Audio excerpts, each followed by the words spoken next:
The gate was 12.43 million. It is the fourth highest gate in UFC history, second highest gate in MSG. UFC is now 1, 2, and 3 all time at Madison Square Garden. The Slava fight was the fight of the night. They both got $50,000. Diego got performance of the night. Andrade got performance of the night. Denis got performance of the night. Aspinall, performance of the night. Pereira, performance of the night. Everybody gets $50,000 tonight. Just feeling generous tonight? What's that? You're just feeling generous to hand out all the extra? Tell me everybody shouldn't get $50,000 tonight. Yeah. Tell me this show wasn't fucking awesome. Tell me we're not 1, 2, 3 all time at Madison Square Garden. Yeah, everybody's getting paid tonight. Awesome. Definitely a great event, as you said. Maybe a touch of controversy in the main event. Yuri, in his interview afterwards, said it was probably okay. I think I was out. But I guess, what's your thoughts? Maybe an early stoppage, or did you like it? Well, if he says it's not, then it's definitely not. What do you think where Alex stands now, like all time? I mean, he's only 11 fights into his MMA career, right? But he's one of a handful of guys now that has 1 and 2 weight classes. Do you look at him as an all-time great already? Incredible. I mean, I don't know about an all-time great, but it's incredibly impressive what he has done in a short amount of time. Yeah. He kind of mentioned the name Israel Adesanya again. Obviously, they have that history. You had Jamal Hill outside the cage. It wasn't real happy about that. I guess, what can you tell us about both those guys? Oh, Jamal he asked for Israel in his interview? Yeah. Yeah, Israel's a weight class below him now, but we've seen that. Yeah, he Jamal Hill, when he's ready, is the fight that makes sense. Do you have any idea how his recovery is going? Has he informed you when he might be ready to fight? Going good. Apparently it's good. I don't know. Okay. You know I don't talk about this shit. Yeah. Tom Aspinall, incredible. No controversy there whatsoever. I guess, man, what did you think about that? I think we all expected both those guys quick. Stepping up, taking it on short notice, and both big, heavy hitters. That could have gone either way, and Aspinall got it. When you see that guy, hailing from England, obviously, do you immediately think we got to take his next fight? We got to do it in England, like have a title fight over there, or do you think that? Well, with a lot of these guys right now, you're looking at possible Spain, UK,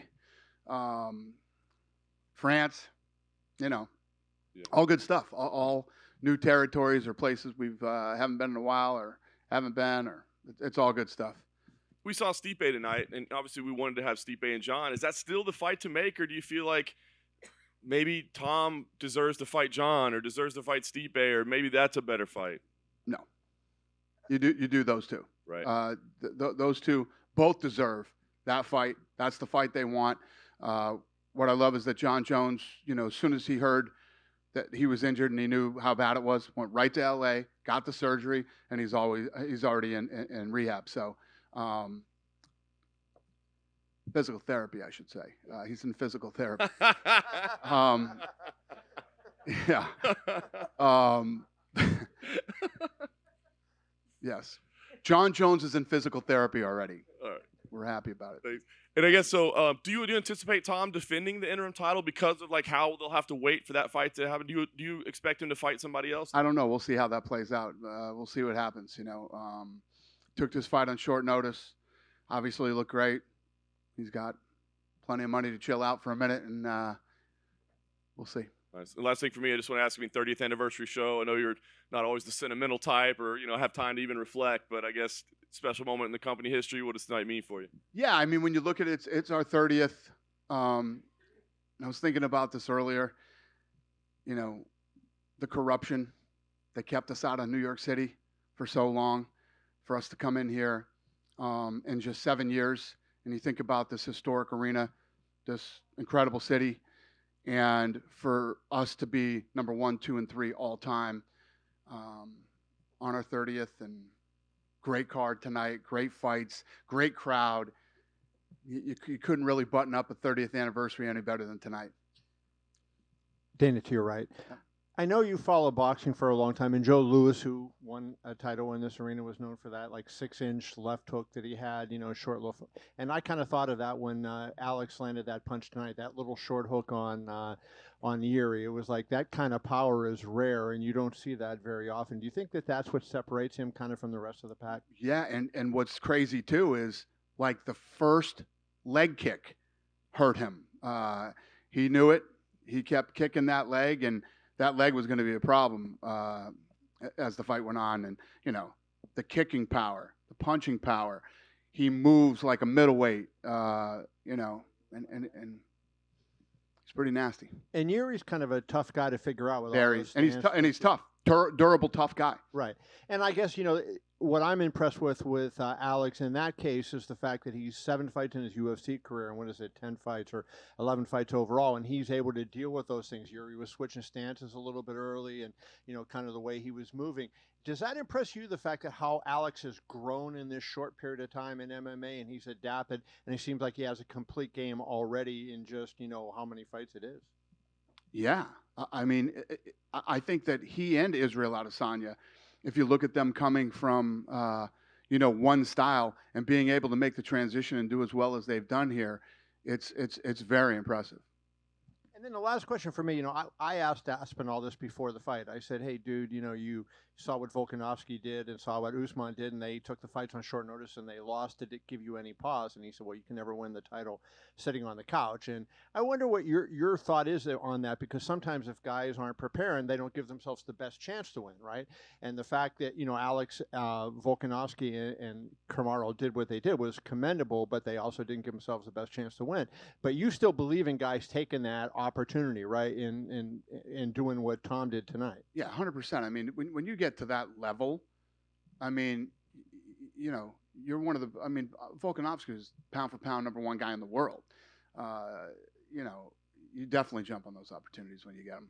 I guess the only thing I was saying though is if you're not training on I know all these guys work out, but on a regular basis, right? His guys told me in the ring tonight that Aspinall was on vacation when he got the call. So, you know what I mean? This is a crazy business, and there's very small windows of opportunity. When big opportunities pop up, you have to take them in life, period, but especially in this business. You never know what's going to happen. John Jones is getting ready to fight Stipe Miocic and tears his pec off the bone, and you don't know what's going to happen. You never know. So when you get them and you're not hurt, yeah, you take them. Dana, in the conversations you've had with John and Stipe, do you think that is a retirement fight for them both, or do you think they could be convinced to stick around and maybe fight Tom after? So I had lunch the other day with Stipe, and Stipe is very focused. Listen, it's one of those fights you have the best heavyweight of all time versus the greatest martial artist of all time. That's the fight they want. It's the fight that makes sense. It's the fight that should happen.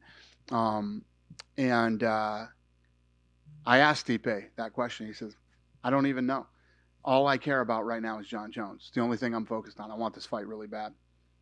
With Tom, right, it's not just the way, it's not that he's winning, it's the way he's winning and how quick he's winning. Do you think this guy could be the new generation of heavyweight that likes we haven't seen before and could even go on to be one of the best in that division? Yeah, so obviously what we've seen of him is great, but I hear even better things about him. I mean, I hear in the gym this guy is an absolute beast. He kicks the shit out of everybody.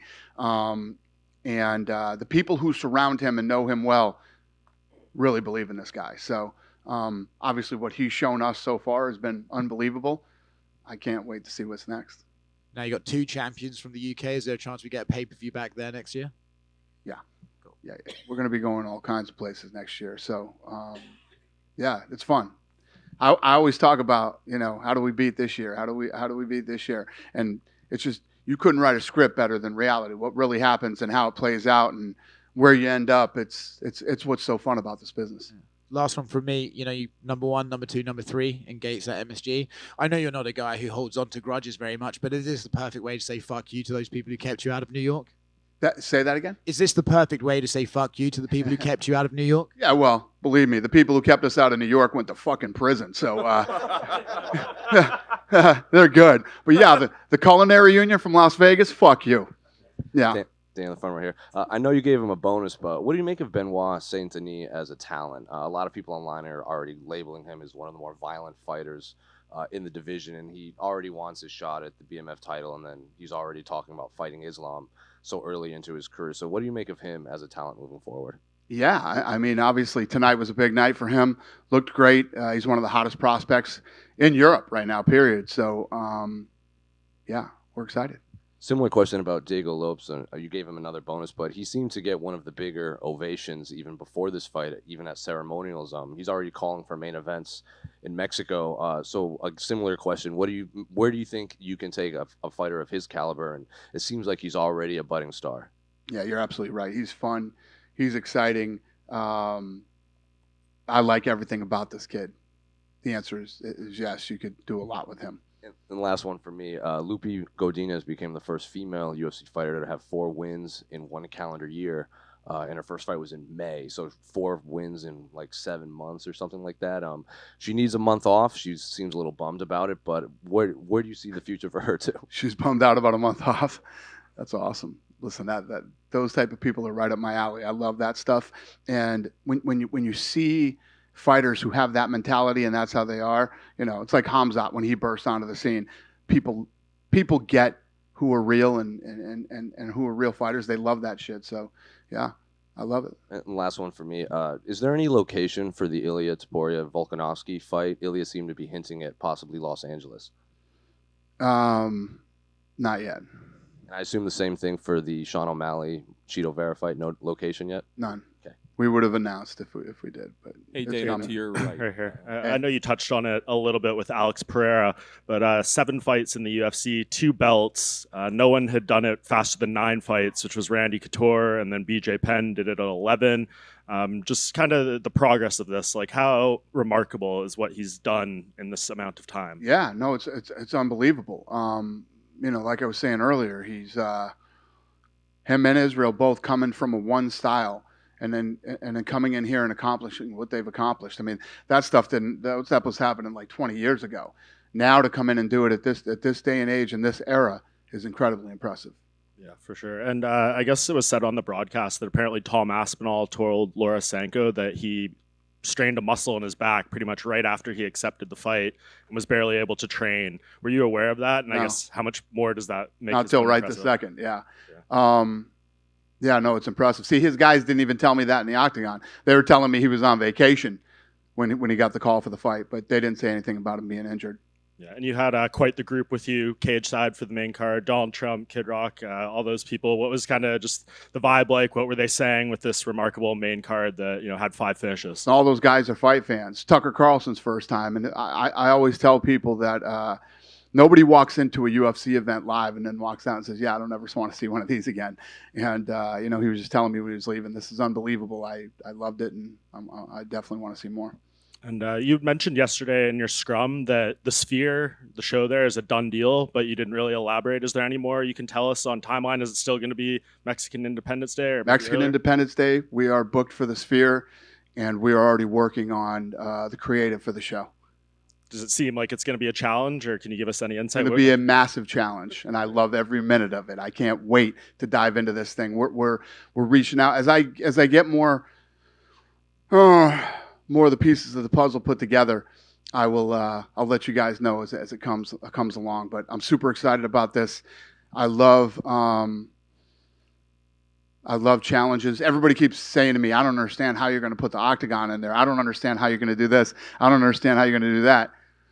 I'm going to remember that I said this to you tonight. I'm going to put on the greatest live combat sports show anybody has ever seen. Awesome. And just lastly for me, we were in Saudi Arabia a couple weeks ago. Conor McGregor was there, and he spoke to us for a little bit. He was pretty much begging, saying, like, just please give me my date. Please give me my date. The Schmo reported tonight that his sources are saying Chandler is happening at UFC 300 in April. Is there anything you can tell us about Conor? What did the Schmo report? He said that it's the Chandler fight is in the works for UFC 300 in April. Got it. Anything you can tell us? Well, if the Schmo said it, it must be true. Well, that's the only report out there. But have you talked with Conor? Like he just seemed very keen to get a date as soon as possible. He is definitely chomping at the bit to fight again. There is no date. Okay, thank you. Yep. Hey, Dana, to your right in the back, we saw some great performances from the young fighters tonight, guys like Diego Lopez and Joshua Van. How quickly do you want to see these guys back in the octagon, and what impressed you about them? Everything was impressive about them. I don't know how fast they'll be back. It's going to, there's a lot of different things that determine how soon somebody goes back and fights, but it's not anything that I'm even thinking about right now. And then Dana, to your left over here. Mhm. Could be a little premature, but 2024, any plans to come back to the Northeast? I know maybe March, Atlantic City is circulating. Wondering if you could confirm that. We have been talking about Atlantic City, yeah. We have been talking about Atlantic City. We've been talking about Jersey. Yeah, we'll see. Dana, to your right. What do you I don't even have the locations for the fights that I already have booked. We're still working on, so I'm not, you know what I mean? sorry? What do you see next for Jiří Procházka?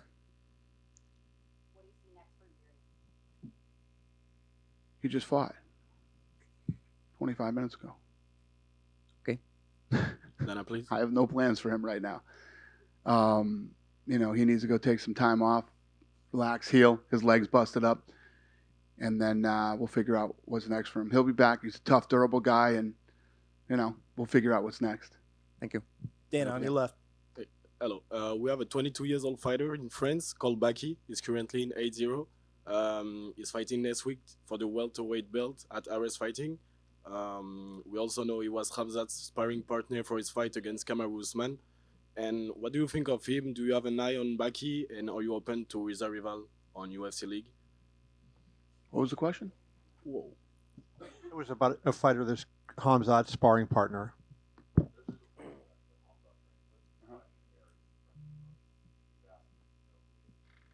Yeah. I do not. You do not know him? No. Oh, okay. But if he wins, I probably will. And now you just told me about him, so I'll have to check him out. Okay. Keep an eye on him. Yeah.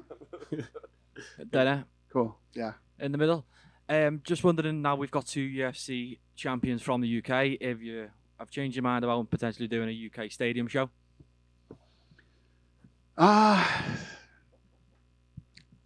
Yeah, I mean, I could. I love the O2. But we'll see. We'll see how he progresses and what happens. And, you know, but it's pretty awesome to have a heavyweight champion from the UK. So. And just another one, Deontay Wilder the other day said that he's interested in transitioning to MMA. Just wondering if that's something you're interested in, and if there's been any conversations between you and Wilder.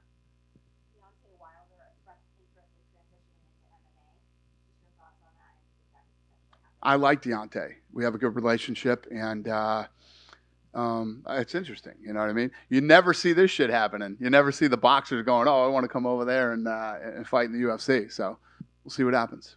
Dana, sorry, just one more from me. Yeah. I've seen a video of Stipe entering the arena. He seemed to have a bit of a limp. Is there any injury issues with him at the moment? Stipe was limping. Yeah. I had lunch with him the other day. He didn't say anything about any injuries. So I don't know. Okay. Yeah, he didn't mention anything to me. Dana, over yes, sir. Congratulations on another great night in New York City. Yes, sir. Everybody was commenting about how respectful everybody was to each other. All the fighters respected each other. You know, the temperature was very, very low for this fight card. We were talking about that too. Yeah, and it was built on great fighters and just talented fighters and the best in the world. Like, the people that are complaining about it, do the tastes of the MMA fan need to change, or do the fighters need to change where, you know, they, need to do better promoting? But, like, at the same time, like, how'd you feel about that, or what were your thoughts about it? You talked a little fast for me at the end. Were you saying, how do I feel about the respect that was shown between everybody? Correct. We loved it. I mean, I was talking about Aspinall and Sergey. I mean, their exchange when they were being read the rules, their exchange after the fight. Everybody was super respectful. This is one of those fights where you don't need a ton of shit talk. Everybody knew. People who were in the know, when the Jones fight fell out, people that know the sport knew that fight was a real fight and was going to be good. And everybody was respectful. It's actually kind of cool when that happens, and it makes the stare downs much easier on me. And we also saw you dipping your toes in boxing. Are we going to see more pay-per-views in boxing, more things on UFC Fight Pass? What's the current plans for boxing? Well, I mean, right now I like Tom Loeffler. I like his show. I like his matchmaking. HBO's out, Showtime's out, and I'm going to use UFC Fight Pass to sort of be, I'm going to be the network. That's what I'm going to be. And the production was this way, very, very fast-paced. There was fights after fights. Like, obviously with the last 2 boxing fights, Nike will take his boxing to go to sleep at night. It was talking for 2 hours, and then the fight, fucking brutal. Brutal. Try to sit through a live boxing show. Try and do it. Show up to the first fight and try and do it. Yes, if you notice, the pace of the show moves fast. The matchmaking is real. Even Callum Walsh, who Freddie Roach believes in a lot and is a prospect right now, they threw him in there with a real fight. This kid was 13-1, 9 knockouts, turned it into a street fight at the end, and these are the kind of fights that you'll see in that promotion, and that's what I love about it. I love the pace, matchmaking, and everything else about it. He's got a lot of good up-and-coming talent. The other thing you don't see a lot, you always get this in the boxing world, you get the big fish in a small pond type stuff. They never go outside. You got East Coast versus West Coast. That's the type of stuff you're going to see on Fight Pass with 360 Promotions and Tom Loeffler. Awesome. And one more question for me. And we saw you sitting next to Triple H. How's the relationship been with TKO, and how's been working with Vince McMahon and Triple H? Maybe some cross-pollination like Pride did with New Japan Pro Wrestling? No. Listen, if there's something there, like Ronda going over there, like Brock coming over here, if that, whether we were with them or not, if that was the case, we would do that stuff. But the relationship has been incredible. Vince has been an amazing partner. I always like Triple H and Stephanie. So we're having a good time with those guys. So you're saying that there's not going to be a Battle of the Billionaires 2 between Dana White and Vince McMahon? Is that correct? What's that? There's not going to be a Battle of the Billionaires 2 between Dana White and Vince McMahon at WrestleMania. It's all over. We're buddies now. Now we're friends. Congratulations. Thank you. Dana down here to your right. Yep. In the 12 years since John Jones claimed the light heavyweight title, you've seen many a prospect who's been touted as the potential man to beat him. Now, I know there's still a lot that has to happen in terms of John and Stipe, but if John does stick around after that, how do you rate Tom Aspinall's chances of beating him in comparison to the other fighters of previous times? Well, let's see how John heals. Let's see how he looks when he comes back from this injury. Obviously, he's going to fight Stipe. Let's see how that goes. And then, John Jones is so good. I mean, you can doubt him. You can this, you can that. You not like him. The guy's never lost a fight. Moved up to heavyweight, made it look really easy. I don't know the answer to that. I got to see how everything sort of plays out. And how big do you think it is now? We've obviously previously had two UK champions in Leon Edwards and Michael Bisping. How big is it having a heavyweight champion? I know it's interim, but still. No, it's huge. I mean, listen, whenever you get a heavyweight champion from anywhere, you know what I mean, outside the country, it's a big deal.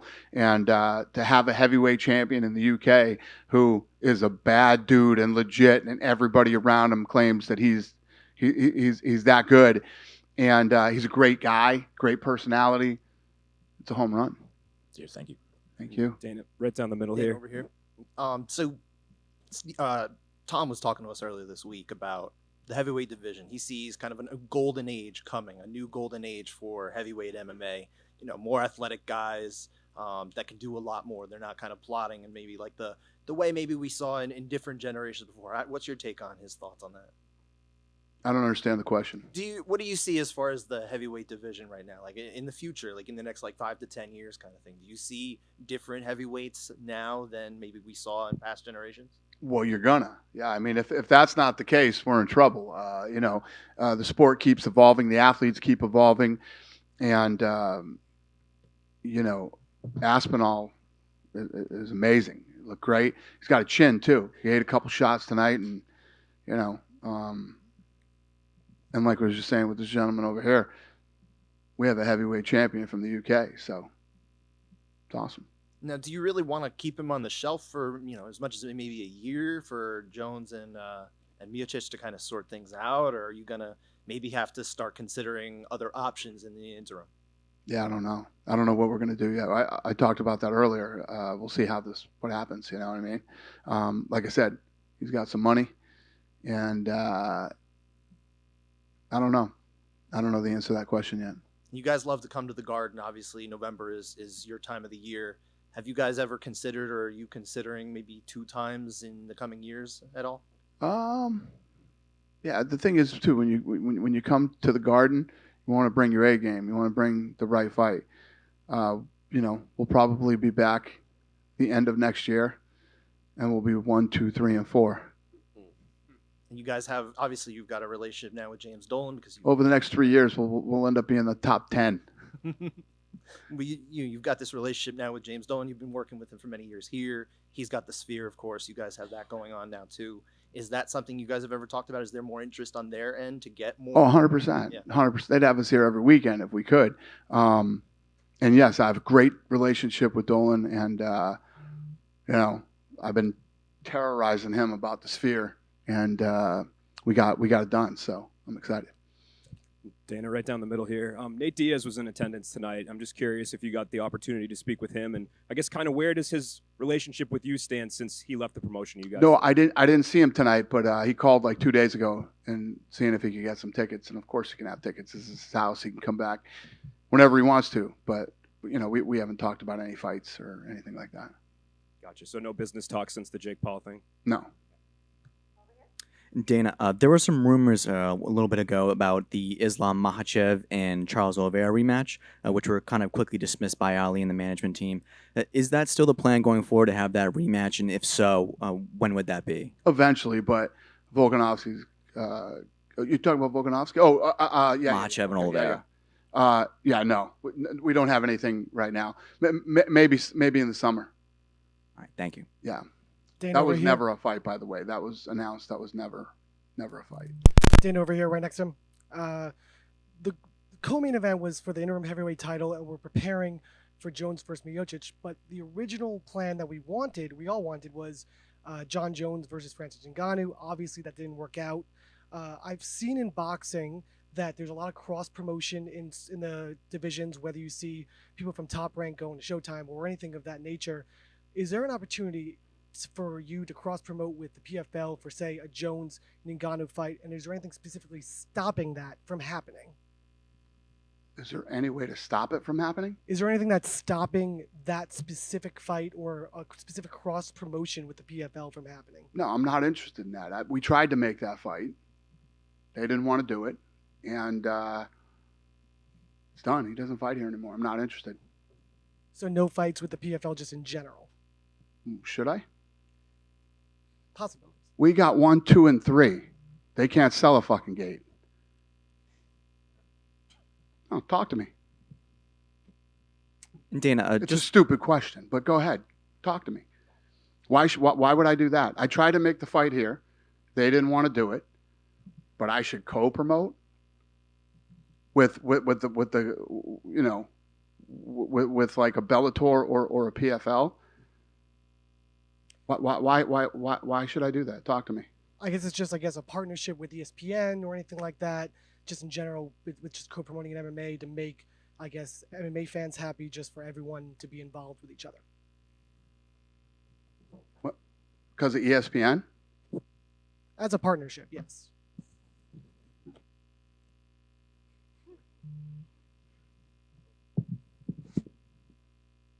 You win the dumb question of the night. Congratulations, sir. What did you want to say? Did you want to chime in? Yeah. Okay, thank you. Yeah. Mark Zuckerberg tore his ACL a couple of days ago. He was training for an MMA fight, but he's still super into the UFC. He wants to come back and compete.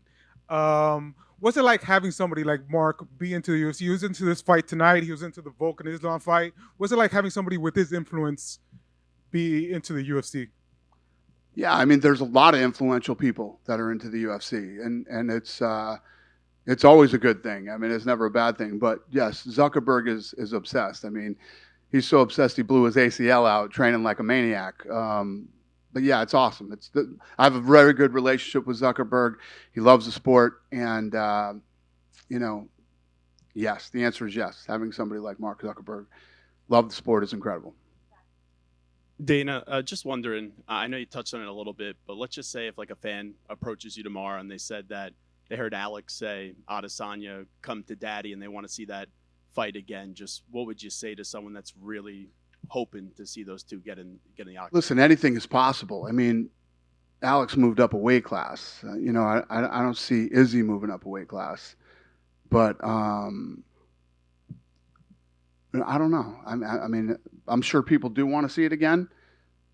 I don't know the answer to that question yet. We'll see when Izzy comes back, what he wants to do, where his head is. I mean, if you look at what he's accomplished in his time here too, Whatever he wanted to do. If he wanted to move up and fight Pereira again, we'd probably do it. Probably give him a fight at that weight first if he wins, and then give him a shot at Pereira. I don't know. I wouldn't say that we would never do it. Dana, right back here. 2024 is coming up. What percentage of, or a rough percentage of the fight nights do you think will be on the road and not in the Apex? What's the question? I don't know. You hate the Apex? No, I just like the road. All right, sir. What publication do you write for? 740 The Fan out of Fargo, North Dakota. He writes for who? Yes. 740 The Fan, North Dakota.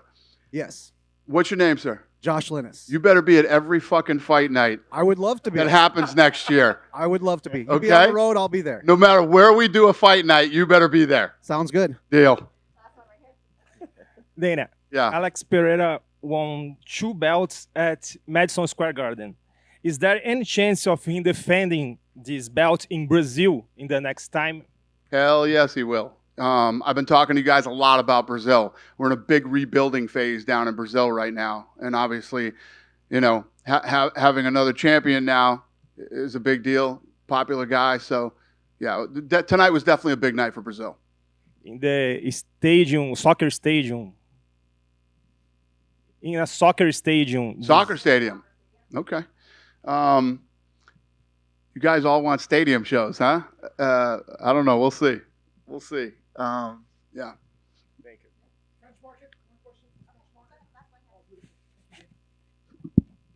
you. Dana, Benoit Saint-Denis strongly believes there's a threshold, glass ceiling, with the top 5 in the lightweight division.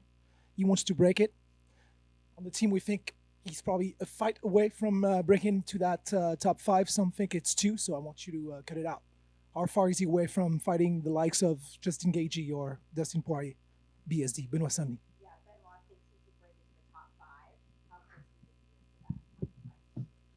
Yeah, where's he at now? What's his ranking now? He's Well, he wasn't ranked, but I'm thinking he's going way better than what Frivola was ranked at 14. Well, first of all, great question to ask in this room. All the people in this room make that decision, not me. And he just beat Frivola, who's ranked number 14. So you beat 14. Maybe if the media thinks that he's, he beat 14 easily. He made it look easy. Maybe he goes to 10 on Tuesday. I don't. I mean, that would be a big jump. But maybe he goes to 10. But what matters to us is number 10 can fight number 2 and number 3 pretty soon. What's that? Can the ranked number 10 fight number 2 or number 3 pretty soon? Oh, would we put him in a fight with number 2 or number 3? That's right. Sure. Are you his agent? Huh? You his agent? Proud Frenchness, you know that. French pride. French pride. Proud Frenchman. I love it, man. Hey, listen, this is how it works. I love it.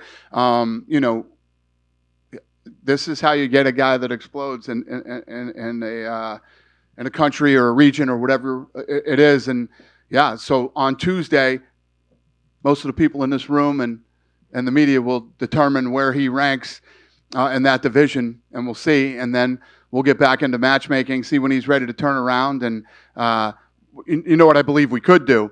I believe we could go to France and headline him, on a card there. And yeah, we'll see. I mean, it's exciting. I'm happy about it, and it's going to be fun. We'll see. Thank you. You guys done? Yeah? Have a great night, everybody. Thank you.